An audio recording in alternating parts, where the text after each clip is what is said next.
Can I be straight with you? Because you know I like to keep it real. We should talk. Can I just say something? I'm a conservative Republican, and we got to do some self-examination because we're just not very good at really changing the country when we say we're going to change the country. Let me be clear. We think we elect the right president, and hey, done deal. Or maybe we get the right attorney general in place, and hey, it's a done deal. Or maybe even the right governor of a state. And it's all right, we won that election. We can move on and watch our kids play soccer, and we can. No.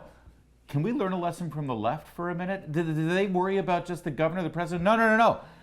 County district attorneys and Commonwealth attorneys. Soros spends all this money changing the prosecutors.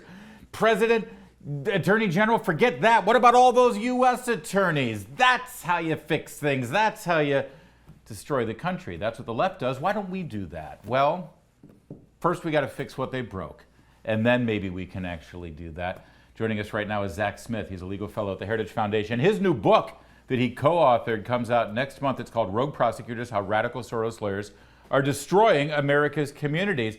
And we've got some good news, actually, with regard to some of these rogue prosecutors and even a U.S. attorney. But first, the premise, Zack.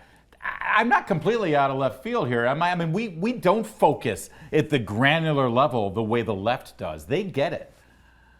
No, you're absolutely right, Larry. This plan by George Soros and other left-leaning billionaires is as ingenious as it was diabolical. They realized that by spending relatively little money, they could go into even big cities like Los Angeles and Chicago and New York and essentially take over the local elected district attorney's offices. Now, most people don't realize, but your local elected district attorney or state attorney or Commonwealth attorney, whatever you call it, but your local elected prosecutor is actually incredibly powerful. The police can make all the arrests they want, but it doesn't matter if the prosecutor won't bring charges. You can have very good sentencing laws on the books, but again, it doesn't matter if the prosecutor won't prosecute cases. And so what Soros and others realize is that if they get their ideological allies in these positions, they can essentially create policy out of whole cloth. And well, I don't have to tell you, but the consequences have been absolutely disastrous in the cities where these rogues have been elected. You're absolutely right. And by the way, you said they change policies, but it's even more insidious than that. They just ignore the law. They don't go through the dirty business of proposing a bill and voting on it. No. We know what the law is. We're just going to ignore that. We're going to use our discretion. Now, listen, your work writing about this at Heritage Foundation, along with your colleague, the great Cully Stimson, you've been able to basically shine a light on Chesa Boudin in San Francisco. Even the people of San Francisco recalled that crazy man. George Gascon faced a recall. It missed by that much in Los Angeles. And now you've got a resignation in St. Louis. Tell me about this prosecutor that I think this is a scalp you should be proud of.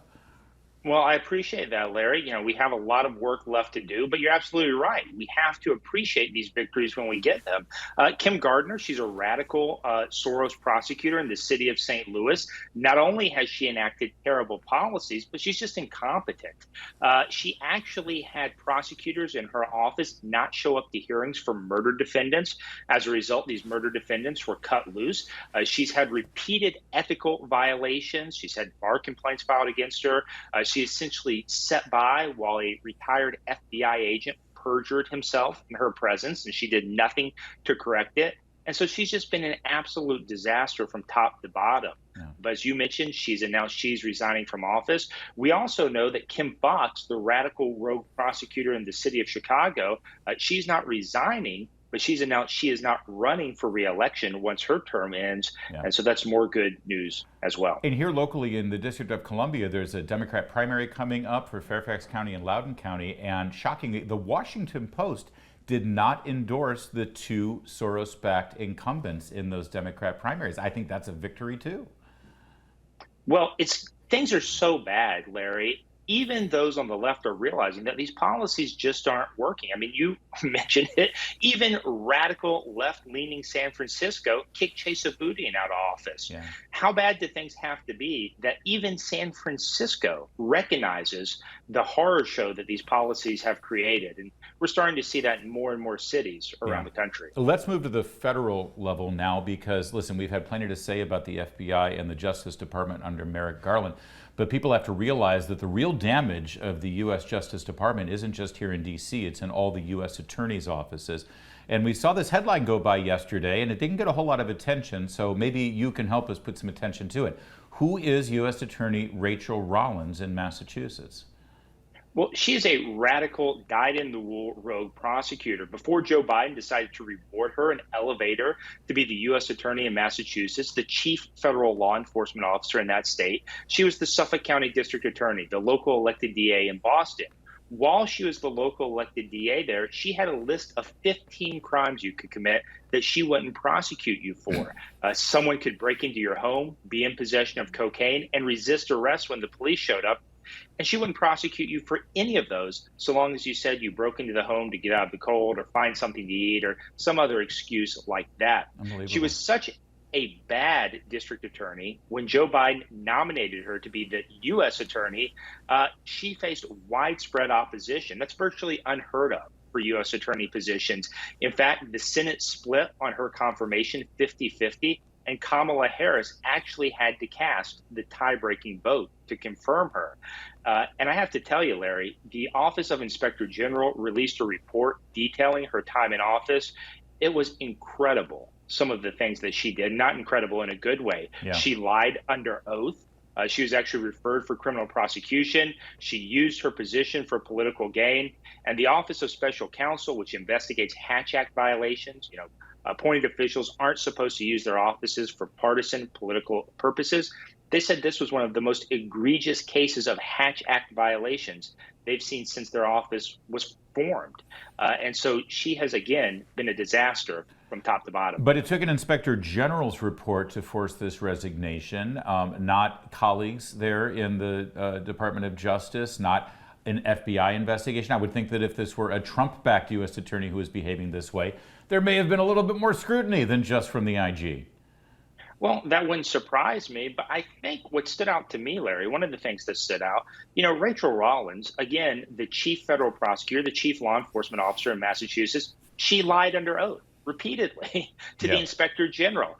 And the Inspector General actually made a criminal referral asking the Justice Department to consider prosecuting her, and Merrick Garland's Justice Department wouldn't do it. Now, that's not surprising, but it is very, very disappointing. So I got to ask you, and again, your book is coming out in June, and it focuses on some of the people that we've just mentioned, but a whole lot more. It's called Rogue Prosecutors, How Radical Soros Lawyers Are Destroying America's Communities.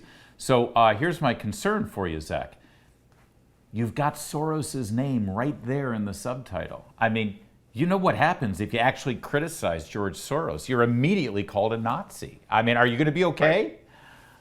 Well, unfortunately, that's the tactic many on the left use now. If you have the audacity to push back against some of these so-called diversity, equity, and inclusion programs, you're immediately labeled as a racist. If you dare to criticize George Soros, you're labeled an anti-Semite. And so I think the best thing to do is to confront that head on and say, look, criticizing George Soros and his policies has nothing to do with his ethnicity or his faith or anything like that. He deserves criticism for his policies because they're bad, just like you or I or anyone else deserve to be confronted and criticized if we were to adopt bad policies. But again, this is just an attempt by those on the left to shut down arguments they disagree with. But let's be clear here, because, people say, well, you're talking about some hidden hand of a rich Jew behind the scenes doing these things. There's nothing hidden here. George Soros has been very public about what his intentions are with all of the money that he's funneling toward these races, towards specifically to prosecutors. This is his way of subverting the electoral process and changing criminal justice directly with these prosecutors. He's bragged about it. Not only has he bragged about it, Larry, he wrote an op-ed in the Wall Street Journal proudly proclaiming that he was funding many of these so-called reform prosecutors. So he has not been shy about it. He's contributed millions upon millions of dollars to further his radical ideological goals. And so I think it's perfectly appropriate and necessary to point out his dangerous ideological policies that he's pushing around the country. Yeah, well said. Thank you for joining us on the latest here with Rachel Rollins, a big part of this story. And we'll look forward to the book coming out on June 27th, available now, actually, if you want to pre-order it. Thanks, Zack. There's more to come on O'Connor tonight. Keep it here, please. You're watching Salem News Channel.